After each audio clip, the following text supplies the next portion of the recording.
If you are listening to this right now, it's probably because you're stuck in some repetitive ass cycle, right? Wondering why the hell nothing is actually changing for you and why everybody else is the fucking problem. You keep saying you want real intimacy, real connections, but be real with yourself. Do you want any of that stuff, or do you want to just sit in your cookie cutter, sugar coated bullshit? Right? And you sprinkle some sprinkles on it and you're like, oh my God, everything's wonderful. And you're just sprinkled glitter on your shit, right? So today we are ripping the Band-Aid off. I've got Alana here, someone who's been exactly where you are. I've been working with her for months now, and I asked her to come on today because I wanted to give you guys a little taste of what our world is like and how you can actually break free from all of these toxic patterns and have real connected and intimate relationships, but starting with the relationship you have with yourself, okay? So today, we are going to have her lay it all out for you. The excuses that she's had to drop, the brutal wake-up calls, the exact moment she realized she was done settling for less, okay? So if you're not ready for this, then go watch another podcast, because this is about to get real, get raw, so that we can get the fuck over it. So let's fucking go! Welcome to the carnival, I'm the ringleader now. They won't hear a sound at all as I bury you 6 feet underground. Hello, Alana. Hello, Angela. Now, I want to ask you, I want you to be honest with me. I want you to first and foremost, I want you to tell me what made you want to start working on yourself. What made me want to start working on myself was that I recognized the patterns that I was doing. My daughter, she started doing the same thing. And that was the thing that made me want to work on me, was because I was like, she's not going to have a healthy relationship growing up. She's not going to have a healthy relationship with herself first and others. Yeah. So I recognized that, and that was what I needed to change. Now, what's really interesting, guys, is when I first met her, that wasn't even what we had talked about. It was kind of how everybody else was the problem, right? For sure. Right, right. She. Can you kind of give them a little brief idea of what our first session together was like? Well, it was rough because I was used to just kind of like sugar-coated things, and you make me think about why I act the way I do or why I say the things I do. You don't give me my answers. I think that was the hardest part about our thing, was I didn't get the answers from you. You made me come up with the answers myself. And that was the thing about our first session. And then when you had me do that, like reflect on the younger self, oh gosh, that was hard. So we'll talk about that in a moment, because I really want you to really explain that in depth, because that was a really powerful time that we had together. But I want you to be honest real quick, and just how many times did you know that something wasn't working, but you did it anyway? I don't have enough fingers and toes to tell you. So, several times. Right. Multiple times. The definition of insanity, that, like, yeah. What were some of the patterns? Definitely pointing the finger at other people. I would request them to treat me a certain way, but I did not reciprocate that. Like, I didn't give that back to them in any way. Kind of like when you sit there and you say, you need to stop yelling at me, but it's okay for you to yell at everyone else. Got you. What about like acting like, I don't care, it's whatever, I'm fine? Yeah, and not speaking on my emotions and really letting them know what was going on, because that just causes so many more problems. Right. So if you dig deeper, right? Which is one of her favorite things, by the way, I love guys. When you, I love it. She said sarcastically. So, like the people pleasing, right? We love to sit there and say, oh, well, we're just a bitch. This is just who we are, right? But how many times were you secretly hoping that people would choose you? Every time. Fight for you. Every time. Right. Say that you were worth it. But then you got to sit there and say, I'm sorry, you're not worth it, right? Right. Right. Because it was easier to do that than to actually do what? Find my own worth. Right. Like, look into myself and find my own worth and project that into my relationships and everything. That's so awesome. So what was the excuse that you kept telling yourself so that you didn't have to go in that mode, essentially? That I didn't have the problem. Right. That I'm not the problem. What's that song? It's me. I'm the problem. It's Yeah. me. You're like, no, it's not. It's not me. Right? How many times did you justify your actions because in your mind, people just needed to understand that you've been through some shit and you have every right to act this way? Can I phone my husband? Because he'll tell you. Right. Can I phone a friend? We'll have to bring him on. That would be a fun conversation. We'll have to bring him on, definitely. Oh, I won't be here for that one. I won't be here for that one. She'll just be seething at home, guys, wondering, am I going to have to kill him when he comes home? She said, yeah. But if you're really honest, how did you expose that BS? How did you begin exposing? Because we all know it's a growth thing, right? It's a journey, and you're on your own evolution and your own growth. And I mean, I've been doing this for years, and I can't tell you how many times I still sit there and I'm like, oh, fuck.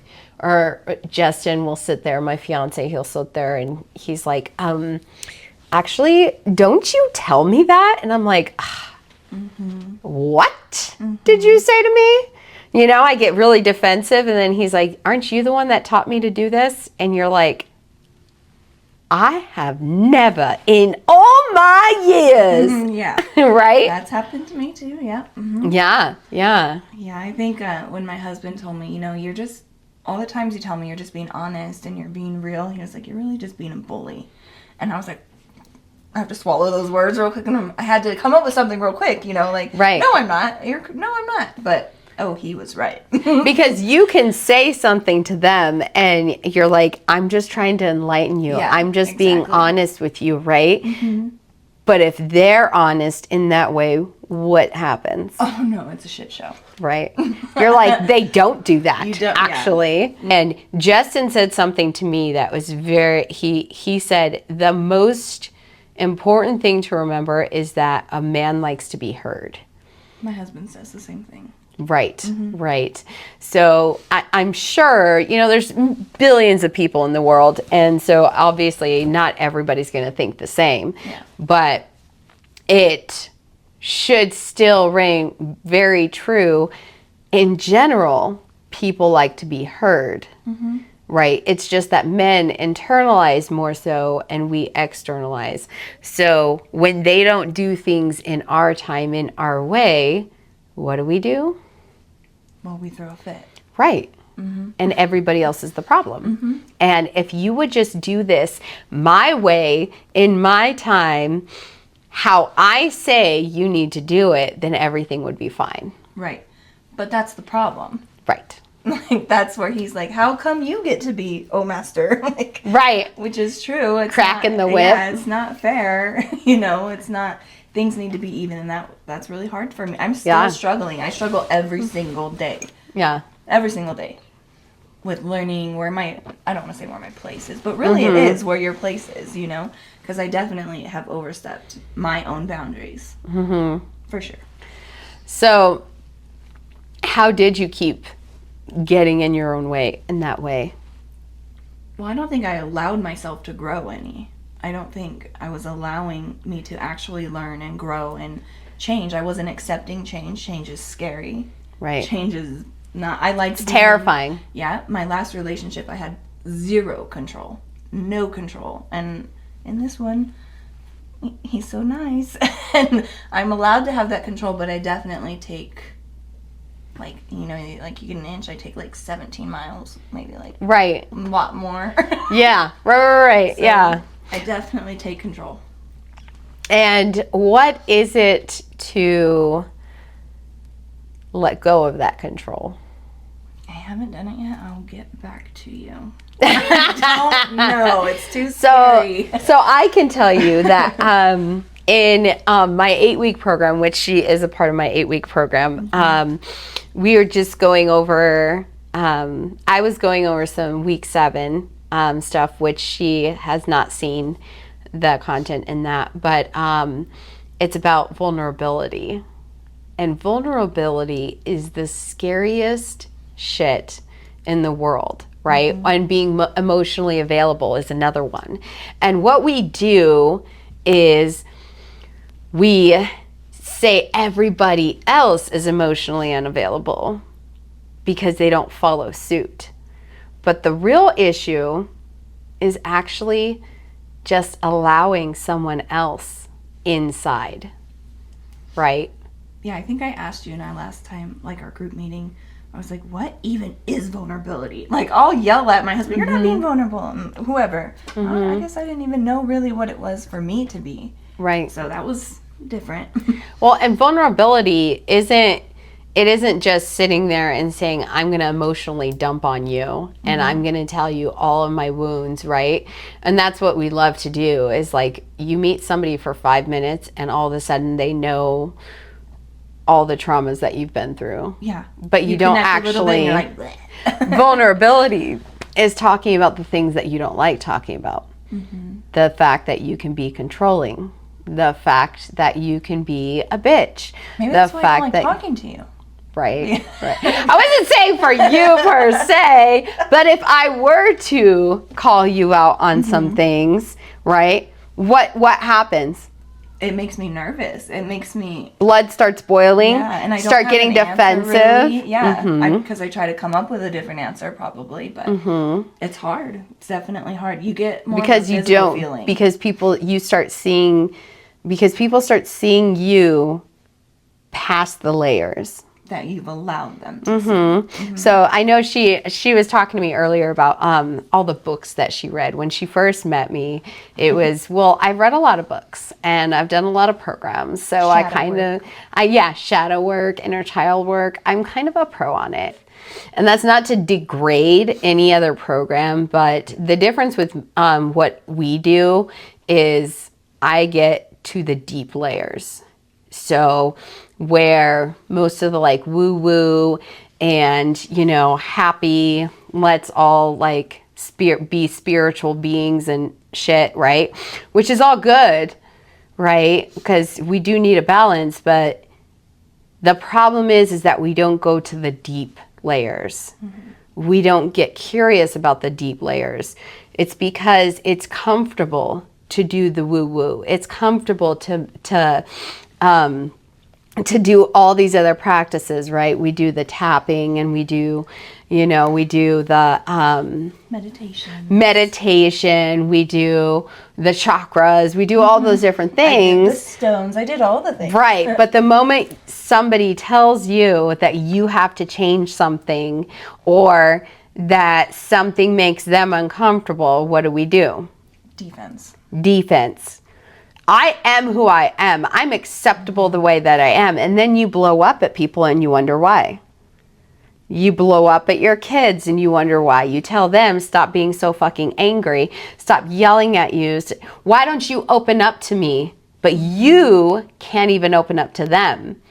Oh, I just protect my kids. That's one of the biggest, I think, downfalls that people have these days is, I just want to protect my kids. And guess what? Your kids are going to fucking hate you for it. Yeah. Right? Because when they get older, all of these secrets are going to come out and the real truth behind the things that you do.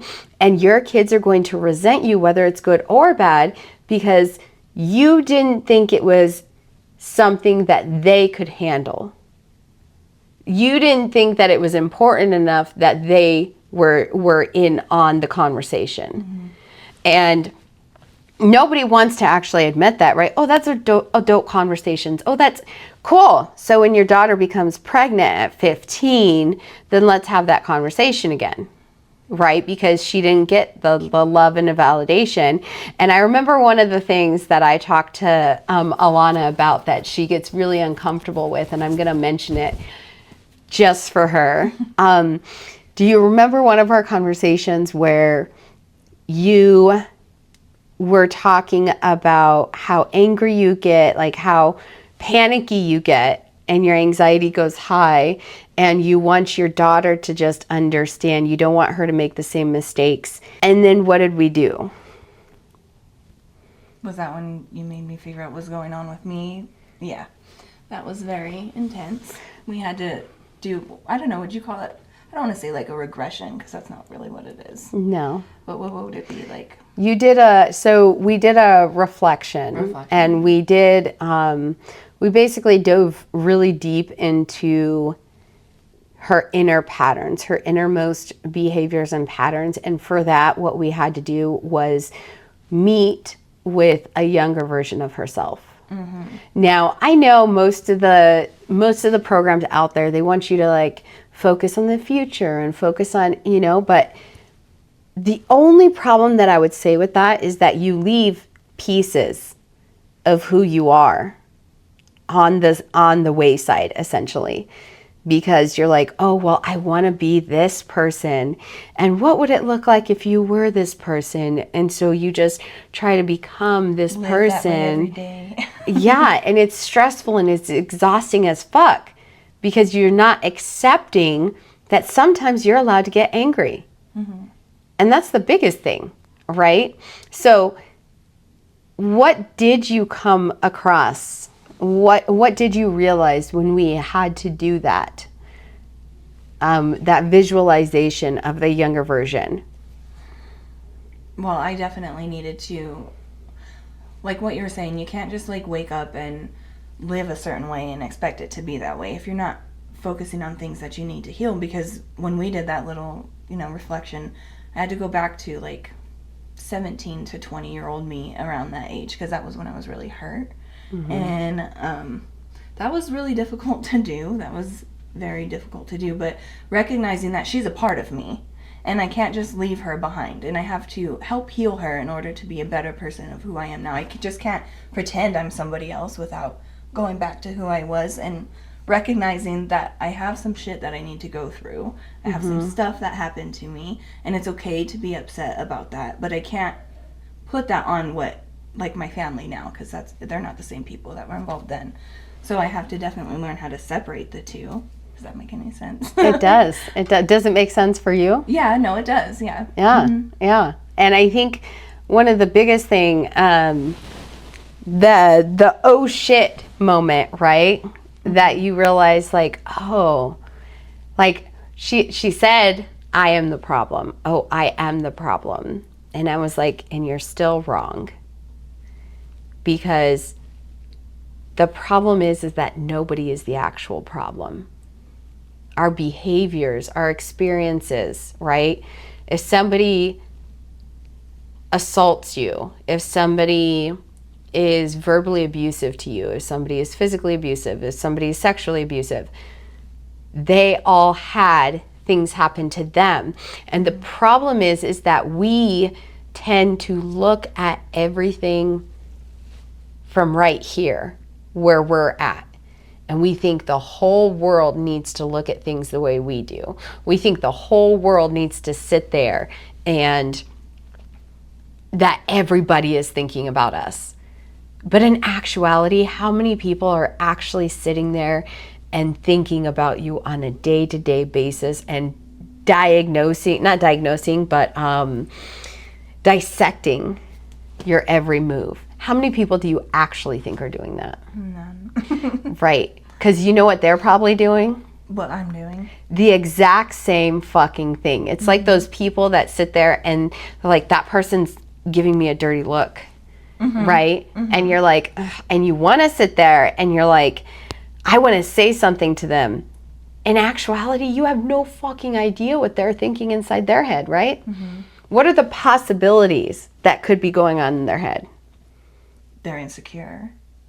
Or they are thinking you're a bitch. I mean, that is a possibility. Right. There's Right. a few different things. That's why I like talking with you, because you bring out little things that I actually do, like the social media, or the staring, like what you just said, staring at somebody in public and thinking like, oh, they thinking about me, because that's what I do. If I make eye contact, I'm automatically thinking they're thinking bad of me, or I'm too fat, or I'm ugly, or just all these negative thoughts. So that's definitely something I do. Which is funny, right? Because here's the biggest thing that I teach any of my members that we go into, is that there are billions of people in the world. Billions. So to sit there and worry about one person thinking you're fat, or one person thinking that you're ugly, or one person saying you have, like, remember that guy that told me I had a 5 head? One of my first comments that I ever got on social media. And I was like, I wanted to be so angry, and I was hurt, but then the other part of me was like, who hurt you, bro, that you had to go out of your way to talk about my forehead? Hurt people hurt people. Right. Hurt people. But also, nobody has that power over you without your consent. Right? And the same goes for what we were talking about earlier before we started recording, when I was talking about, some of the issues that I've had in our family dynamics, and some of the issues that I've had, with networking and stuff. It's people see you and you have no idea. They could be sitting there and being envious that they can't do what you do. They could be sitting there and saying, oh my God, she's such a heathen. They could be sitting there and saying to their kids, like, don't even talk to them. They're a bad person. You have absolutely no idea the reason why people do the things they do. We're not mind readers as much as we like to think we are. Right. We love to insert what we think. How many times do you insert what somebody else is thinking? I'm an insert here card. Right. That's me. I identify as that. Right. You're the comment card, right? Yes. The comment card that nobody gave you, that you decided to build yourself. You're like, hold on, that's like going to a restaurant and you like grab a piece of paper and you're writing something. The maitre d' comes over and, I'm sorry, ma'am, what are you doing? Oh, I'm just writing a comment card. We don't have comment cards. I know, but this needed to be done. But you do. Yeah. Right. Like, how often do you think they actually take that seriously? They don't, right? Because everybody wants to hear the good stuff. Nobody wants to hear change, right? And so that is the biggest thing. Yeah. Is that none of us want to hear change. So people aren't going to like what I have to say, but I'm still going to fucking say it. People aren't going to like the fact that you start changing, having boundaries, and also apologizing. How uncomfortable was it when you started actually having to take that accountability and apologize to your husband? If there was a physical way to describe swallowing my words, like that would, I literally get physical reactions over my emotions. I'll start shaking, I've been working on that. But I definitely, it's hard to admit you're wrong. It's hard to apologize. For me, like, I would rather stand on Fry Boulevard butt naked and be like, look at me, instead of being like, I was wrong, I'm sorry. It's hard for me to do that. And it's hard you're probably the only person I've told that to, and everybody else. Because now you've told everybody, so you got that right out of the way. Hopefully my husband does not listen to this. I'm going to tag him right away. He gets the first tag. Yeah, but it is hard to apologize and to accept that you're wrong, and I don't want to say hand over the torch like you were right, but that's kind of how I feel when I'm doing it. But even that, notice what happens. What would happen if he were to listen to this? Honestly, it would make him feel so much better. Which would do what for you? It would make our relationship better. Right? But what's that uncomfortable feeling? I'm not ready. Right. Which, are we ever actually ready? No. No. And that's what they say even about like starting new businesses. Like you're never going to be ready. Right. And it's never going to How many times did I change the name of my business, my outline, I was going to say my ego. That too. I meant my logo, but yeah, that too. My ego was changed on multiple times. But what is the hardest truth that you have found so far? My hardest If you had to go down to one thing, right? Was that the things that happened in my relationship that I hated the most, you know, the downplaying, and like I would always call him the narcissist. I picked up all of those traits and I brought it into my relationship. So yeah, because that is what we do. And everything that we do is like learned behaviors, right? So if you're in a toxic relationship where they're a narcissist or they're, what's that? I was at a young age too, so it's really, right. Yeah. really affects you. And you can do it at any time. It's just your patterns get locked in the older you get. That's why it's harder as you age, right? Because you're very set in those ways where you're comfortable with that. And the biggest thing is getting uncomfortable. Getting comfortable with getting uncomfortable. Because the more you get uncomfortable, the more it fuels you. And the more you start realizing that that is how you do it, right? It's like an addiction. You start saying like, oh my God, like I really do want to learn these things about myself, because once you start seeing the things, the biggest thing is you want to be loved. You want to be understood. But the hardest truth is, do you love yourself? Yeah, exactly. Like, do you love yourself? And do you actually accept that you're worthy of love? That's the hardest part. And that's what I'm coming to terms with and coming to learn. But it's really hard to accept that. And that's just coming from everybody that I've allowed to have an effect in my life, coming from my childhood, like parents and stuff. You know, you don't feel worthy, you don't feel like you accept love then. So it's hard to do that now. I'm learning it, but it's hard. And one of the greatest things that I've ever seen is that moment when you can hear somebody, like whether it's your own kids or like me hearing it from you or my own kids, is being able to hear what they're learning. Yeah. So like for you, if you look back, you can actually celebrate those wins, because when we would have these conversations before, it was a way different dynamic, right? There was a lot more emotions involved, a lot more, Angela, I don't want to talk about this. Angela, I don't want to open up about this. Yeah. And when you look at it now, how does that feel to see that shift and that change, instead of I'm still working on it and I'm not there where I want to be? How can you look at it now? Well, what has changed is definitely communication in my relationships and stuff. Like even with my daughter, she's opened up about a lot of things. You know, I have to like bite my cheek. Oh, nice, okay, great.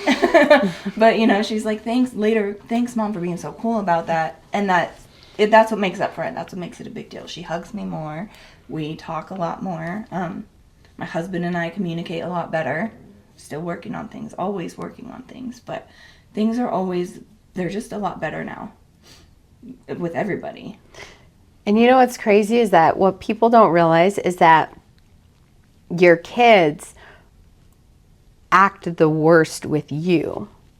Oh no, I realize that. What I mean is, so that also means they act the best version of themselves out in public, right? Because they want to, it's like going on a first date, right? It's anytime you go out in public, you're like going on a first date. You want to show your best foot, right? Yeah. And that's what we don't realize is that those instances are magnified like tenfold when they're out there. So imagine the neural pathways that you're helping your children build outside of the family, right? So if she's hugging you more, she's talking to you more, think about how that's affecting her externally with her friends, relationships, jobs. She just started her first job, and I actually became friends with the manager that she's working under. And they just told me the other night, I just have to tell you, your daughter is one of the most well-rounded. They said that, oh my gosh, now that I'm saying it out loud. They said she communicates so well. They said she's the one who communicates the best. She talks to us the most. Oh, now it makes me so happy now that I'm putting it all together. But yeah, she's definitely gotten better in the world, like you're saying. Like, people talk about how well-rounded she is all the time, and I'm like, And think about that within yourself too. Like, you have these dynamics at home, right? But then when we have our group meetings, it's our own your shit sessions that we have bi-weekly, right, for my monthly members. And this chick right here is so phenomenal with her self-awareness and ability to communicate. She doesn't have to know everything. None of us know. But the fact is that you can communicate in ways that inspire what I do. Because it tells me, like, holy shit, this is why I do what I do. And you've seen me from beginning till now, so you've seen a difference. I may not see it as much as you, but exactly. I'm sure you see it. Well, we're our own worst critic, right? Yeah, that's true. So where I sit there and I say, well, that was a mediocre podcast, you're like, that was so fucking phenomenal. It did. That happened, and I was like, are we talking about the same thing right now? But that's the thing, is that we don't understand the impact that we're making. We don't understand. We may never understand. You may have said something to somebody at the grocery store that was life-changing and they needed to hear that. We have no idea how we're going to impact anyone. But the biggest thing is always reflecting back. They say not to reflect back, but it's so important to remind yourself. Yeah, that was that's what helped. When I did that reflection thing, for sure. Seeing who you were so broken down, like when you had me do it, I saw a broken down version of me. And I sat with her for a while and talked to her mentally, And it was hard, but that was definitely like, yeah, you're right. That's what changed things after I did that. And that is what, well, that's what real raw relationships is all about, right? Is getting to the raw shit that makes you so uncomfortable that you feel like something's crawling on your skin. I know, I hated you seeing me cry. I hated all of it. I was like turned from the camera. It was so hard. And now she can sit there when I have new members and we're sitting there talking. This girl, like, I love the community because that's why I created the monthly membership, right? Is that community that you get long term, that you build those connections with each other. This girl will sit there and, like, before I can even say anything, she's sitting there like, you can cry, it's okay to cry. Like, she's over there supporting, and I never, you always have, what's the word I'm looking for? You always have this idea and fantasy of what you want, like in a business, in your life. Who you want to be. Right. And we get so busy with the next thing and the next goal that we don't actually sit in the accomplishments that we make. We don't allow ourselves to enjoy and kind of relish in it, right? And That's true. And when was the last time you actually sat and celebrated those changes that you've seen in yourself, those changes that you've helped your daughter with in herself? I haven't yet.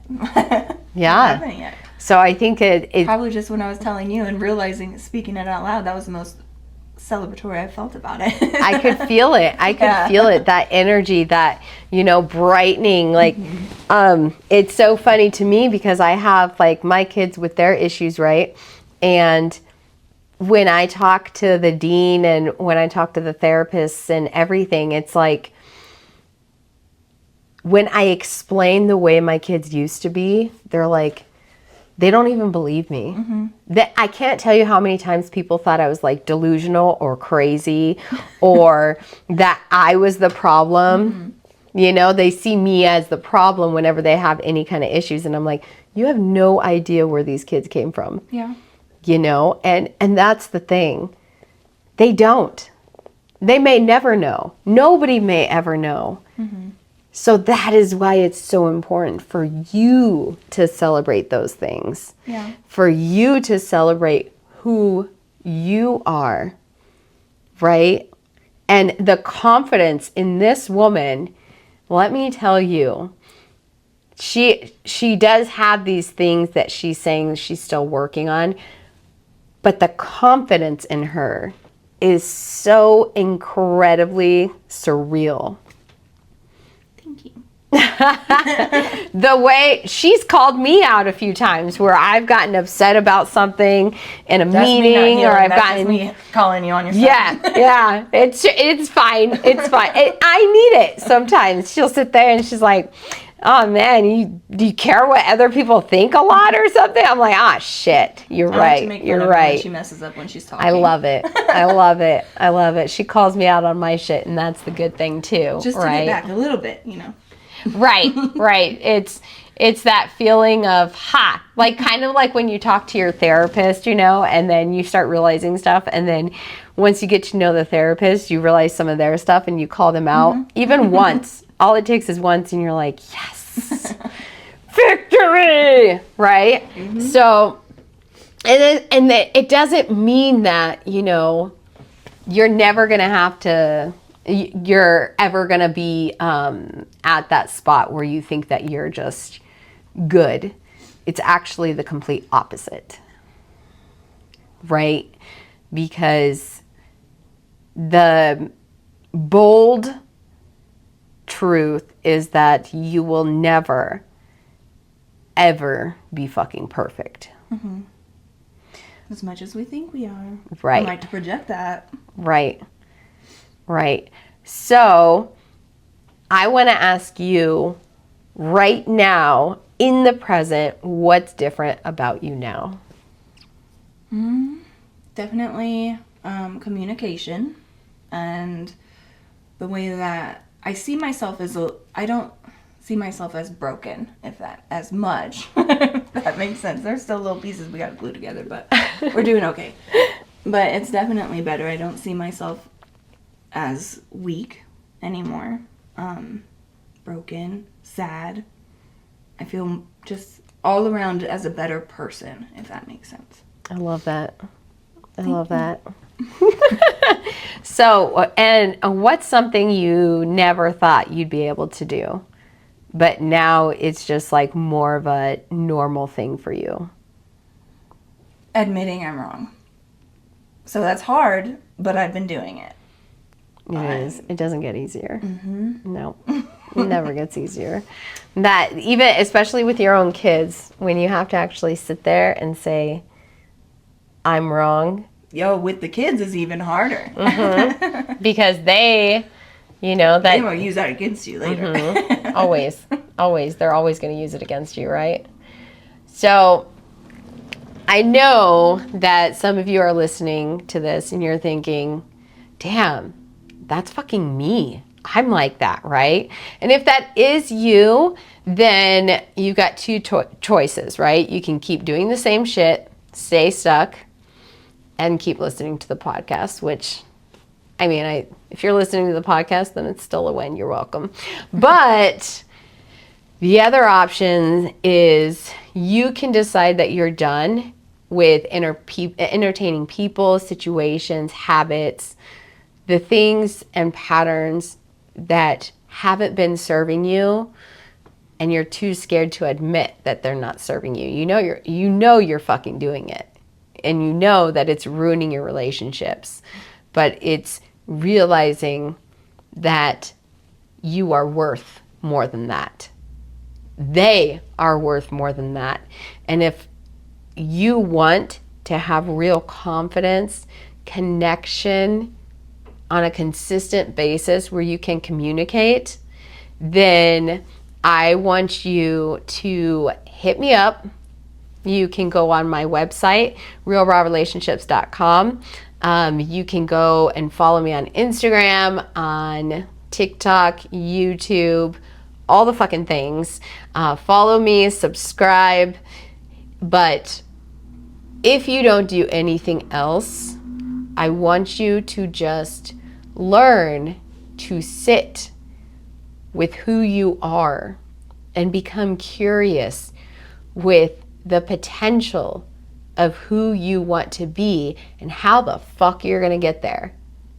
That is how you get started, is by getting curious with the possibility of not just saying, I want that person's life on Instagram.